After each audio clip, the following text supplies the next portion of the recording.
Modix, and every Sunday I bring you a video covering all the Valorant news that has happened in the past week. This news roundup will be a bit different from all the others because this week we received a full patch from Riot. We haven't gotten one of these since Act 2 release just over a month ago, and in this patch there were plenty of agent changes. So today we're going to be talking about how these changes might shake up the competitive scene, but we also have huge news on some new things coming to Valorant, and let's just say you Reaver skin fans might want to stay tuned. If you want to stay up to date with all Valorant news, then be sure to subscribe with notifications on, because like I said earlier, every Sunday we release a news video bringing you the top news in the Valorant community. So if you want to stay in the loop, then be sure to have those notifications on. So starting us off today, we need to talk about the leaks that were data mined from the patch 1.07. In this patch, there were 3 very interesting leaks, some of which might be hints toward the next agent coming to Valorant. I'm just going to go ahead and start with what you all have been waiting for, and yes, the Reaver skin will be coming back to Valorant, but it will be experiencing some sort of change. We don't know what this change is, but the skin will be updated. We can see this from the string of code found in the game files. In this image, we can read Soul Stealer New. For those of you that didn't know, the name Soul Stealer was a codename for the Reaver set back in beta, so this almost 100% confirms that we will be seeing the skin set coming back into the game. Moving on to our next leak, we now know the weekly challenges for the rest of Act 2. Let's take a look at them. So taking a look at week 6, we can see that the challenges will be get 45 headshots, purchase 200 items, and use your ultimate 40 times. Doing all these challenges will grant you 44,550 XP. Moving on to week 7, the challenges get a bit easier and they are deal 25,000 damage, play 150 rounds, and lastly use 200 abilities. All of these challenges will go ahead and give you 48,600 XP. Just a heads up, the next week's challenges will be pretty similar to week 6, as you need to get 45 headshots again, while also killing 125 enemies and playing 10 games. For this week, if you're able to just focus up and aim for the head, you should be able to complete all of the challenges during the 10 games that you have to play. If you complete all these challenges, you will get 56,700 XP. Now for week 9, we get a bit of a mix up with challenges of defuse / plant the spike 40 times, use 200 abilities, and use your ultimate 40 times. Sadly, these challenges won't be able to be completed as fast as the previous weeks, but you'll still get a decent XP reward of 56,700 XP, which is the same amount as in week 8. So now this leaves us with only 1 week left, and for the final weekly challenges, we have deal 25,000 damage, play 10 games, and use 200 of your abilities. In total, these challenges will grant you, once again, 56,700 XP. So take all this information as you will and plan accordingly if you want to level up that battle pass as fast as possible. Now for our final leak in this news roundup, we have an audio file that might be a hint towards the next Valorant agent coming with Act 3. So inside the test audio for designers game file folder, this string of code was found. It reads, play dogbot dog ball land. So I don't really know what this is hinting towards, but our next agent might have a pet dog that comes into battle with them. This is a very far-fetched idea, but by the sound of the audio file, it seems as though it could be a possibility.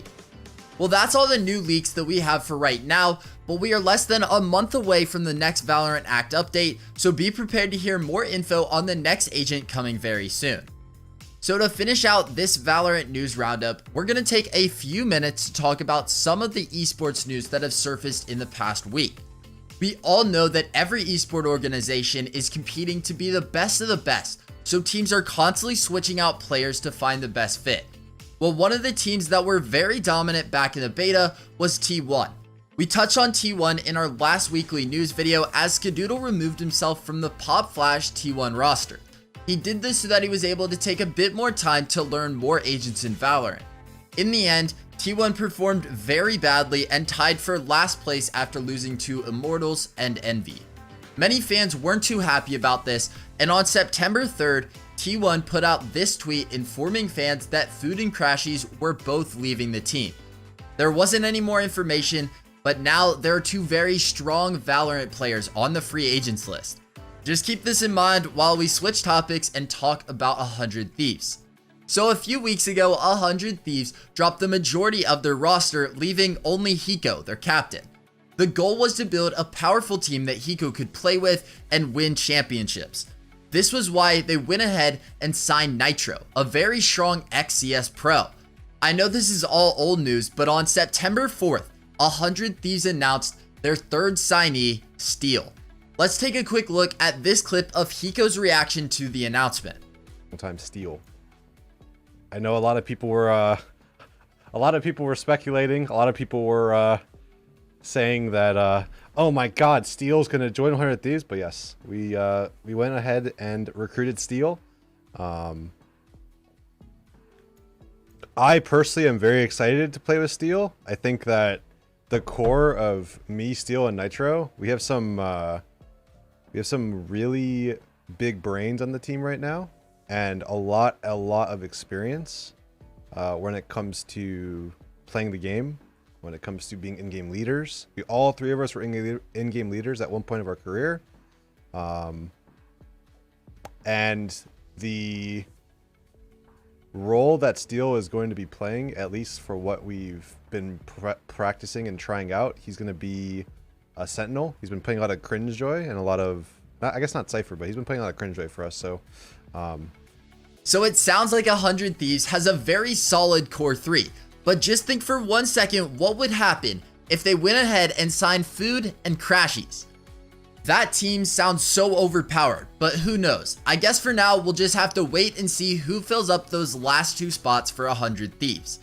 And as easy as it sounds to just sign 2 players, it really isn't, because new advancements are happening surrounding CSGO players switching to Valorant.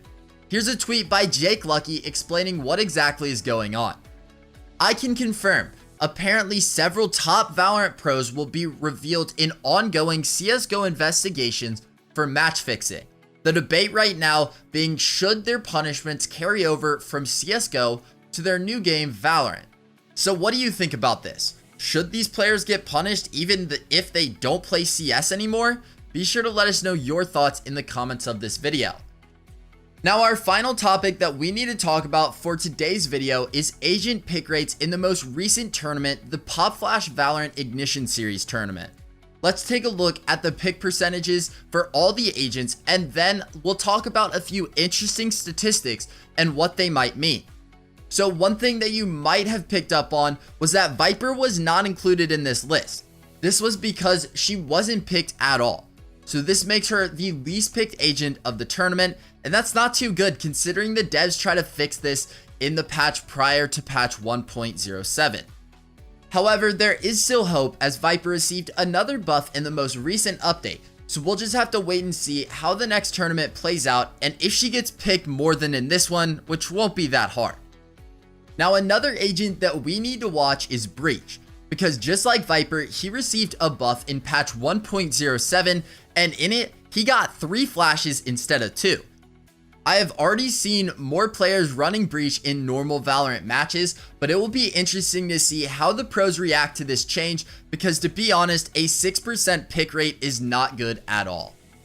Moving to the other side of pick rates, we can see that pros still favor Cypher as the best Valorant agent, because once again, he has the highest pick rate coming in at 99%. This seems to be happening every single tourney, so I wouldn't be surprised if a Cypher nerf isn't talked about in the future. Sage used to have this same problem, and in this tournament, her pick rate dropped to 38%.